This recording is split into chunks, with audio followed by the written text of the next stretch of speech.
Il est candidat à l'élection présidentielle et ceux qui fréquentent les réseaux le connaissent bien. C'est François Asselineau, présent, très présent sur les réseaux de communication modernes, président de l'Union populaire républicaine, qui est avec nous ce matin.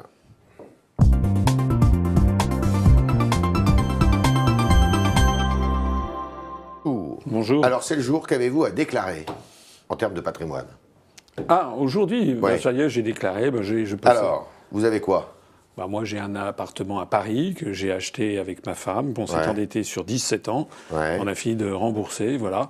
Puis j'ai une petite maison de campagne qui est un petit peu en ruine, qui est dans la Nièvre, voilà. Et puis j'ai également 2 placements immobiliers, des studios et 2 pièces en Polynésie que j'ai acheté, voilà. Et puis c'est tout. Et sinon, je n'ai pas... Pas de Ferrari, pas de je n'ai Porsche, pas de Ferrari, pas de compte à Genève, je n'ai pas à de compte Luxembourg. non plus. Je n'ai pas non plus d'actions. Je n'ai pas de... et j'ai des comptes en banque qui sont très déficitaires. Et pour faire ma campagne, je me suis mis en disponibilité pour convenance personnelle depuis plusieurs semaines. Donc je n'ai plus de salaire et donc j'ai sollicité un prêt personnel à ma banque. Voilà. D'accord, pour la campagne. Voilà un prêt pour que je puisse vivre. En fait. C'est un prêt de combien? J'ai demandé un prêt de 60 000 €, voilà, mais ma banque m'a fait savoir qu'elle ne me donnerait sans doute pas autant. Donc, mais c'est voilà. aussi pour financer votre campagne? Ah non, pas du tout. Ça, c'est pour vivre. C'est pour vivre, oui. D'accord. Voilà. C'est votre métier aujourd'hui? Eh bien, en ce moment, je suis en disponibilité. Non, mais sinon? Sinon, je suis inspecteur général des finances. Toujours, voilà. d'accord. Oui, mais là, en disponibilité, vous savez, c'est une position administrative qui permet d'être... rattaché à l'administration pour ordre, pour ordre fonctionnellement, mais je peux revenir dans l'administration, mais je n'ai plus ni salaire, ni cotisation retraite, ni subordination hiérarchique, voilà. Combien d'adhérents à l'UPR? À l'UPR, on va franchir aujourd'hui les 19 500. Ah oui, il y a 15 jours, vous étiez à 16 500. Mais en ce moment, ça marche très bien. On a à peu près 200 à 300 adhérents par jour en plus. Oui. Voilà. D'accord. Et de quoi vous vivez, alors, le parti, cette fois? Le parti politique ne vit que de l'argent de ses donateurs et de ses adhérents. Voilà, nous avons 0 € d'emprunt bancaire. Vous acceptez de publier la liste de vos donateurs? À vrai dire, non, on ne l'a pas fait spécialement. Mais vous le feriez? Je le ferais, oui, volontiers, mais vous savez, on a très peu de donateurs qui donnent le maximum. C'est-à-dire le maximum, c'est 7 500 € par personne. Oui. Et honnêtement, on doit en avoir 4 ou 5 par an. D'accord. Voilà, mais il faudrait quand même que je leur demande par courtoisie s'ils sont d'accord. Ce sont des gens aisés, voilà. Il y a un médecin. Ah oui, c'est tous des Français. Oui. D'accord. Non. Si vous voulez me faire dire que comme les rumeurs circulant sur Monsieur Macron, il y aurait des banquiers qui se répartiraient et qui me donneraient plein d'argent, ça n'est pas le cas du tout. C'est pas le cas du tout. Non. La répartition de nos donateurs, c'est essentiellement des gens qui versent. Soit 30 €, c'est la cotisation annuelle pour l'adhésion, soit 10 € pour les chômeurs ou bien les personnes en difficulté financière ou les étudiants. Et puis, il y a aussi des gens qui donnent 100 €, 200 €. C'est déductible fiscalement. Comment, alors, votre campagne, vous allez la conduire comment? Beaucoup de meetings? Des meetings, pas beaucoup, mais des meetings, oui. J'en ai un d'ailleurs samedi prochain, le 25, à Paris. À Paris? C'est à 15 h, c'est au Paris Event Center, c'est à la porte de la Villette. L'entrée est gratuite. Combien? On attend combien de personnes? Il y a déjà plus de 5200 personnes inscrites quand même. Oui. C'est énorme. On va fêter le 10e anniversaire de notre mouvement politique. Vous êtes né en 2007. Le mouvement politique est né en 2007. C'était le jour anniversaire du 50e anniversaire. C'est ce que j'allais dire du traité de Rome. Voilà. Dont on fête aujourd'hui le 60e anniversaire. Dont on fêtera samedi. Voilà. Et nous, si j'ai choisi cette date il y a 10 ans, c'est pour tuer le traité de Rome, en fait. Hein. Voilà, c'est pour pas tuer, c'est sortir de l'Union européenne, de l'euro et de l'OTAN. Il y a embouteillage sur le souverainisme dans cette campagne électorale. Mais moi, je ne suis pas souverainiste. Est-ce que vous imaginez qu'on ait dit de Gaulle qui était souverainiste? Vous êtes quoi, alors, vous? Nous, on est un mouvement de libération nationale. C'est pas pareil. Souverainiste a un côté un petit peu ridicule. On est prisonniers, nous, en France? Oui, on est prisonnier des traités européens. Par exemple, cette campagne est absolument hallucinante. Quels sont les candidats qui parlent des vrais sujets, c'est-à-dire de l'élection présidentielle? Non. Vous avez bien vu le débat, quand même, Non. On parlait de la choucroute garnie, on parlait de ci, on parlait de ça. Non.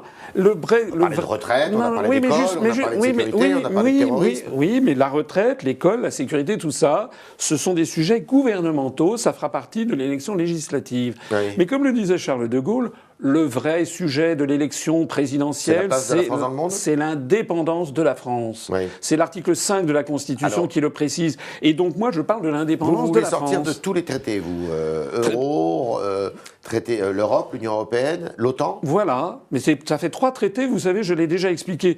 On sort tout de suite. Vous êtes élu, on sort. On sort, on prend les mesures juridiques nécessaires. Mais vous ne faites pas de référendum, vous, mais contrairement à Mme Le Pen. Mais Madame Le Pen, elle enfume les Français. Ah oui. Madame Le Pen, elle dit qu'elle va renégocier les traités pour obtenir 4, on ne sait pas très bien 4 morceaux de souveraineté. Moi, je voudrais dire, il y a un joli proverbe turc, vous savez, qui dit « on n'est pas un peu enceinte ». Voilà. On est soit souverain, soit on ne l'est pas. Donc Madame Le Pen, elle a une bouillie pour les chats. Vous savez pourquoi elle a une bouillie pour les chats? C'est comme Monsieur Mélenchon d'ailleurs. C'est parce que elle essaye d'attirer à elle des électeurs qui veulent rester dans l'Union et d'autres qui veulent en sortir. Il y aura forcément des cocus dans l'affaire, n'est-ce pas? Nous, on ne veut pas rassembler des gens qui veulent rester dans l'Union européenne. Moi, je comprends que des gens veuillent rester. Mais nous, on veut rassembler tous ceux de droite, du centre, de gauche, qui ont compris que toutes nos politiques économiques, sociales, diplomatiques, militaires sont fixées à l'étranger et que nous devons appliquer l'article 5. Ils sont majoritaires, ceux-là, à votre avis, dans notre pays? Écoutez, je pense que oui, s'ils se rendaient compte de la situation, s'ils se rendaient compte, par exemple, que toutes nos politiques économiques et sociales, dont on a débattu lors de ce débat lundi à TF1, j'en ai d'ailleurs été exclu parce que sans doute on savait ce que j'aurais dit. Parce que tout ça, c'est très gentil de parler. Vous serez là le 20 avril. Ah ben ouais, je serai là si je suis invité. Moi, quand je suis invité, priori, je viens. Vous serez invité. Voilà. Maintenant, il paraît qu'il y a certains candidats qui commencent à dire « Oh là là, je vais pas aller là-dedans ». Donc vous en avez pensé le plus grand mal du débat de lundi soir. D'abord, ce n'était pas un débat. C'était une juxtaposition de monologues. Ils se sont interpellés quand même. À la fin, il y a eu quelques mauvaise foi. Non, c'est pas la mauvaise foi. Écoutez, d'abord, c'était extrêmement ennuyeux. Deuxièmement, ça avait été préparé. On avait dit, à chaque candidat quelles allaient être les questions. Et donc, c'est vrai que ça s'est animé un petit peu à la fin. Il y a eu quelques noms d'oiseaux. Mais c'était pas un débat sur le fond. Et surtout, qu'est-ce qu'on va faire tout seul? Attendez, surtout, on a fait croire aux Français que l'élection présidentielle consiste à parler des retraites et de la sécurité. L'élection présidentielle, j'insiste, consiste à ce que la France soit souveraine et indépendante. C'est Charles de Gaulle qui l'avait voulu ainsi. Qu'est-ce qu'on fera tout seul, hors de l'Europe, hors de l'OTAN, hors de l'euro? Pourquoi voulez-vous qu'on soit tout seul? La Suisse... On repasse des traités bilatéraux avec les pays? J'ai expliqué à l'un de vos confrères, c'était sur Europe 1 il y a quelques jours, que la France est liée au reste du monde par 6686 traités. Bon, la journaliste ensuite est allée chercher des poux dans la tête pour elle a téléphoné au Quai d'Orsay pour vérifier ce que je disais. Et en fait, elle a dit non, en fait, il n'y en a pas 6686, il y en a 6624. Bon. D'ailleurs, il faudrait que je vérifie parce que je persiste sur mon propre nombre. Mais peu importe. Ça veut dire qu'une fois qu'on sera sorti de l'Union européenne, on va sortir de 3 traités. Traité de l'Union européenne, traité sur le fonctionnement de l'Union européenne et traité de l'OTAN. Il en restera 6683. Ça veut dire que la France restera membre notamment de l'Organisation des Nations Unies avec membre permanent au Conseil de sécurité, membre de l'Organisation mondiale du commerce. Actuellement, d'ailleurs, on y est, mais on ne peut pas négocier. C'est un commissaire européen qui négocie nos intérêts pour nous avec les 27 autres. Donc on se fait avoir. Et on continue sur le traité sur l'environnement on continue à être membre? Non seulement on continue à en être membre, mais comme nous, on veut sortir de l'Union européenne. Si je veux ça, c'est pas par nostalgie ou par fantaisie. C'est notamment pour arrêter immédiatement les délocalisations en mettant un terme à la libre circulation des mouvements de capitaux. On revient au franc, alors, avec vous aussi. On recrée un nouveau franc, mais vous savez, c'est arrivé plusieurs fois dans notre histoire nationale. Je sais. En 1360, à la Révolution, avec le franc germinal, et à chaque fois, il s'agissait pour les Français de récupérer leur souveraineté. Alors, on noue des relations... se répète. On noue des relations particulières avec le Maghreb. Notamment avec le Maroc et la Tunisie. Avec l'ensemble des pays du monde. On renoue avec la grande politique gaullienne. Oui, mais vous êtes très pro-Maghreb. Oui, en faveur, effectivement. Nous avons d'ailleurs beaucoup de Français d'origine immigrée. On en a à peu près, je ne sais pas, moi, comme ça, à vue de nez, peut-être 10-14% parmi nos adhérents. Et pas seulement, d'ailleurs, d'originaires du Maghreb. On a beaucoup de Français originaires de l'immigration. On a beaucoup d'expatriés. On a près de, je ne sais plus, 1200 Français expatriés. J'ai même lu quelque part que vous étiez pour l'introduction de la Tunisie et du Maroc dans l'Europe. Ah non, jamais. Ça, ah bon? Non, d'accord. De toute façon, je veux sortir de l'Union européenne. Donc... Oui, alors c'est pour ça que ça me paraissait contradictoire. Non, en revanche, ce qui est vrai, c'est que le Maroc avait demandé son intégration dans l'Union européenne il y a quelques années, ça lui avait été refusé. D'accord. En revanche, alors là, vous êtes foncièrement irrité par tous les débats sur le burkini, le voile. Pour vous, ce ne sont pas des sujets. Écoutez, le vrai sujet de l'élection présidentielle, c'est l'indépendance de la France. Nous avons des gens qui sont là en permanence. Vous me le répétez, mais est-ce que vous êtes pour le voile, par exemple? Mais écoutez, non, je ne suis pas spécialement pour le voile. Notre mouvement est un mouvement laïque, est un mouvement anti-communautariste. Mais ce que je suis aussi, c'est que je pense qu'il faut distinguer les sujets importants et les sujets secondaires. Et il ne faut pas jeter de l'huile sur le feu. La meilleure façon de traiter ces problèmes ou ces questions, l'immigration, c'est de laisser ça à un mode mineur. On n'arrête pas l'immigration en France avec vous ? Mais de toute façon, actuellement, les questions d'immigration ne sont plus du domaine de la France. Depuis le traité d'Amsterdam, c'est les articles 67, 77. Avec vous, on reprend notre souveraineté de ce point de vue. Avec moi, qu'est-ce qu'on fait alors, eh bien, moi, il y a 3 grands débats. L'immigration, qui est un vrai sujet, qui concerne effectivement, qui perturbe un certain nombre de Français, à juste titre. Il y a la dette publique et il y a les questions d'énergie, notamment le nucléaire. Et sur ces 3 grands sujets, j'ai prévu, si je suis élu, de lancer un grand débat national, successivement, où pour la première fois les Français pourront débattre et honnêtement, et tout le monde sera représenté, toutes les familles de pensée, et ça ne sera pas qu'est-ce qu'on fait de ces débats-là ? Et une fois qu'on aura fait ces débats, on aura un référendum avec plusieurs questions. Sur chacun des questions. Voilà, et on demandera aux Français, par exemple, est-ce qu'ils veulent oui ou non sortir de l'espace Schengen ? Oui. Vous savez que l'espace Schengen c'est pas la même chose que l'Union européenne. D'accord. Moi, je propose de sortir de l'Union européenne. Pour l'instant, je ne touche pas à l'espace Schengen. Je demanderai aux Français est-ce que oui ou non vous voulez en sortir ? Oui ou non pour le nucléaire ? Oui ou non pour le nucléaire, pour les formes d'énergie, mais oui ou non pour l'immigration ? Voilà, mais ça sera. Vous comprenez que ce sont toujours des sujets compliqués. Il faut être nuancé sur ces questions. Par exemple, sur l'énergie, eh bien, sortir du nucléaire, il y a beaucoup de gens qui sont pour, mais il faut voir que ça a des conséquences financières considérables. Oui. Et donc, il faut que les Français, en adultes, moi, vous savez, depuis 10 ans que j'ai créé mon mouvement politique, je ne fais pas des petites phrases, je ne fais pas de la petite politicaillerie. Et si notre mouvement est en croissance exponentielle, c'est parce que justement, les Français sont contents qu'enfin on ne les prenne pas pour des imbéciles et qu'on leur dise « qu'est-ce que vous voulez ?» On leur parle en adulte. Alors, dans la littérature qui circule sur le web aussi, on dit que vous voyez des conspirations américaines un peu partout. Oui, alors attendez, qui est-ce qui a écouté François Hollande il y a quelque temps ? C'était qui ? C'était quoi là ? C'était la CIA et la NSA ?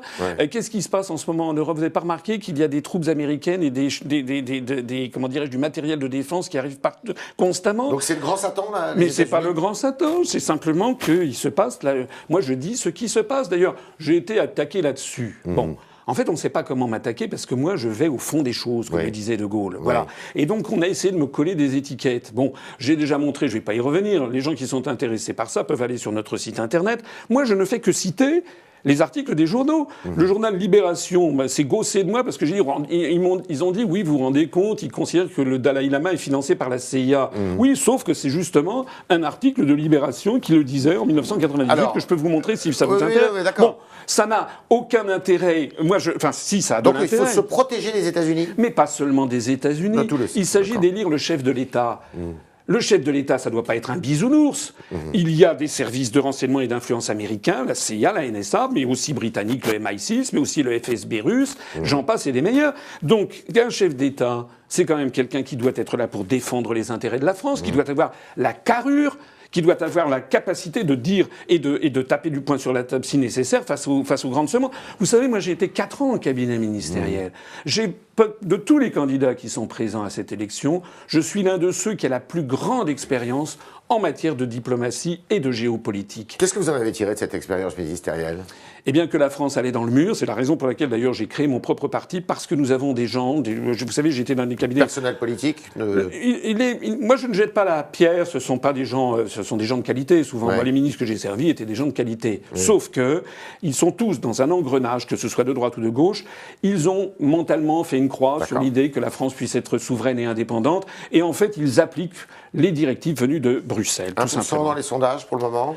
Oui, alors ça, le coup des sondages, vous savez, moi, je vais sur Internet, et quand je vois sur Internet, par exemple, que la présentation de mon programme, il y a eu 125 000 vues pour l'instant, 88 000 seulement pour le programme de Macron, que pour Macron, il a 3 000 je n'aime pas, moi j'en ai 463 je n'aime pas, et Monsieur Macron, il a quelque chose comme, je sais plus combien, 900 j'aime, et moi j'ai 5 000 j'aime. Donc, et ça, c'est sur un sondage avec 120 000 personnes. Moi, je crois davantage. Votre rêve, ce que l'on voit sur Internet. C'est de faire combien, votre rêve ? Mais c'est pas un rêve. C'est d'être élu. Vous allez voir ce qui va se passer. Je vais faire une surprise que vous n'imaginez pas. D'accord. Alors, on attend avec impatience la surprise. Sur YouTube, combien tous les jours ? Notre chaîne YouTube va dépasser les 10 millions de vues. Celle de M. Macron en est à 700 000. D'accord. Donc, François Asselineau, candidat à la présidentielle, qui a beaucoup plus de suiveurs que Emmanuel Macron, c'est ce qu'il vient de nous dire ce matin. Et je crois que c'est vrai. J'en suis.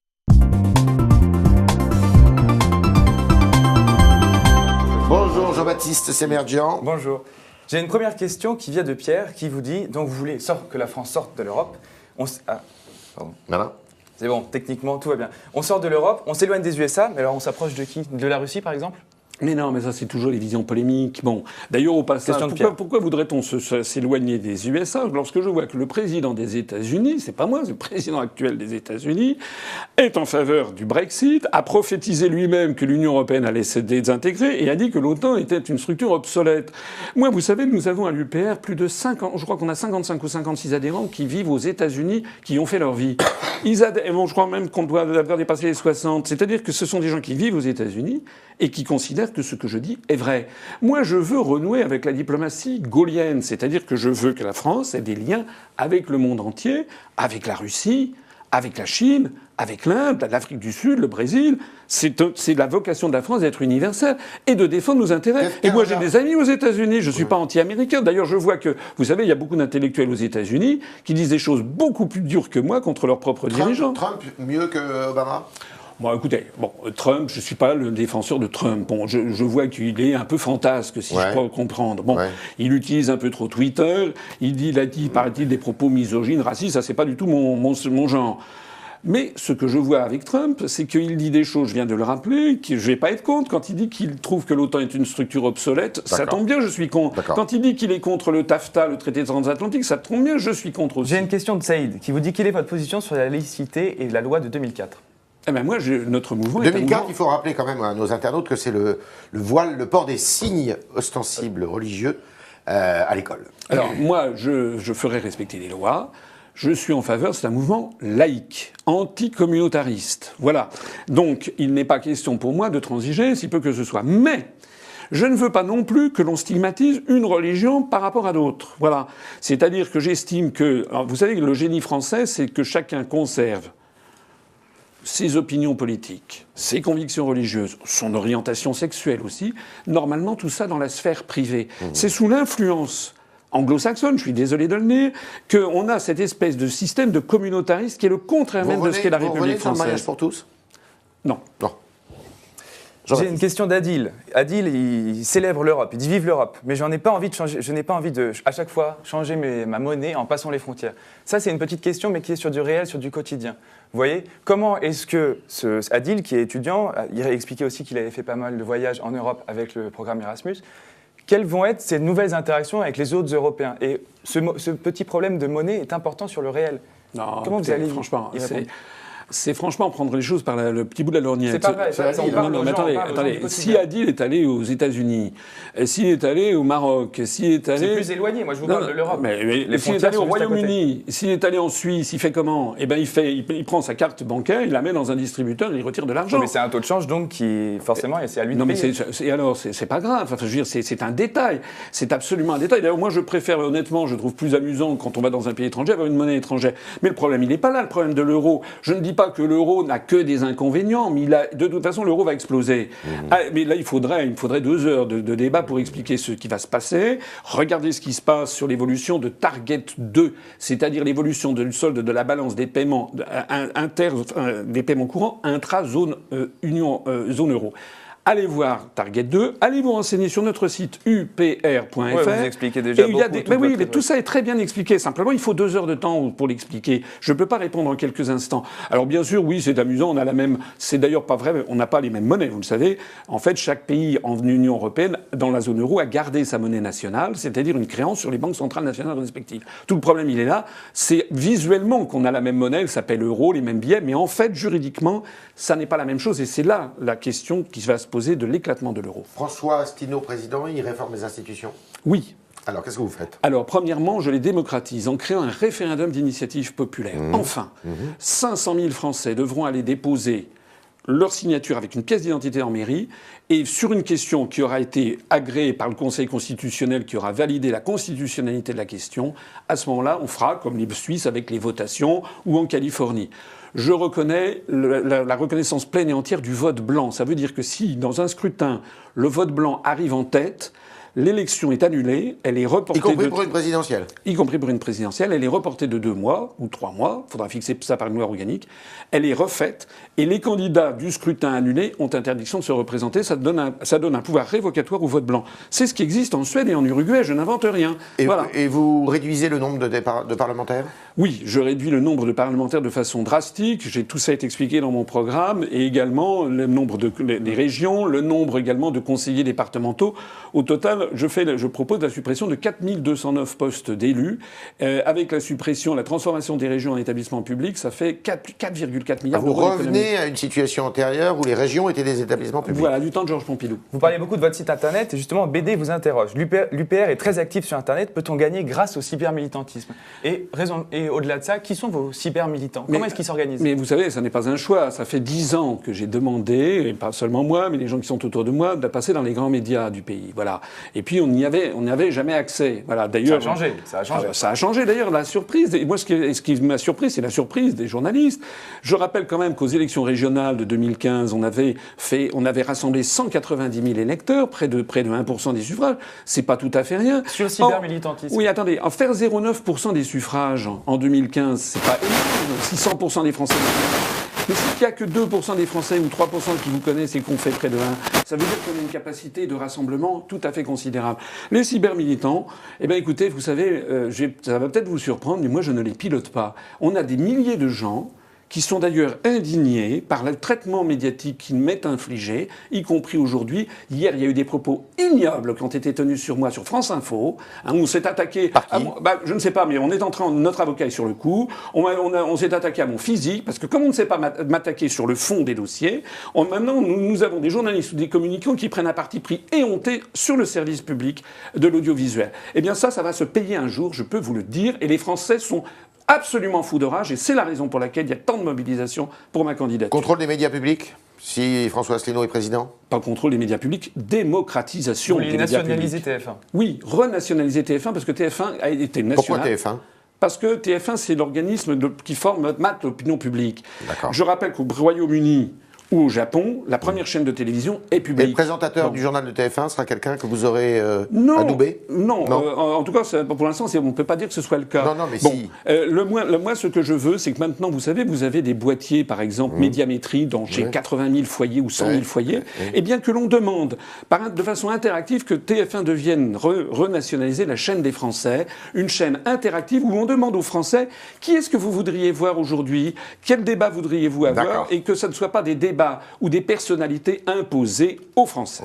Voilà, c'était les réponses de François Asselineau, candidat à la présidence de la République. Quel lapsus. À vous, chers internautes, qui ont été très nombreux, Jean-Baptiste, à vous suivre. Alors, peut-être qu'on peut soupçonner l'UPR, votre parti, d'être derrière. Pourquoi vous pensez que vous êtes très bien organisé. Mais non, pas spécialement. Ça arrive, c'est pareil, En Marche. Non, mais attendez, si vous croyez ça, mais non, En Marche, ils sont nuls. Je suis désolé, si vous pensez qu'il y a un grand complot avec des gens et que l'on téléphone... Nous sommes extrêmement suivis sur Internet, c'est un fait, et vous allez voir le résultat que je vais faire dans les urnes. Votre présence sur Internet, qui est déjà ancienne maintenant, c'est pas récent, c'est vous qui avez décidé ça ou... Non. Vous êtes, honnêtement, moi j'étais... C'est votre entourage qui est très branché Non, honnêtement, j'ai commencé, vous savez, c'était comme M. Jourdain qui faisait de la prose. Moi, j'ai commencé il y a 10 ans, j'ai commencé à faire des conférences en province. Une fois, j'ai fait une conférence à Menton de 4 heures devant 2 personnes. Une fois à Clermont-Ferrand devant 6 personnes. Et puis, petit à petit, il y a des gens qui sont venus, qui se sont dit, tiens, ce que dit ce monsieur est intéressant. Ils ont commencé à filmer. Au début, c'était mal filmé. C'était un petit peu du bricolage. Et puis, on a créé un blog. Et puis, petit à petit, on s'est développé comme ça. Et comme on est sur Internet, on a beaucoup de jeunes. C'est un mouvement extrêmement jeune. Merci François Asselineau, merci chers internautes de nous avoir suivis et bonne campagne. Bonne campagne. À bientôt.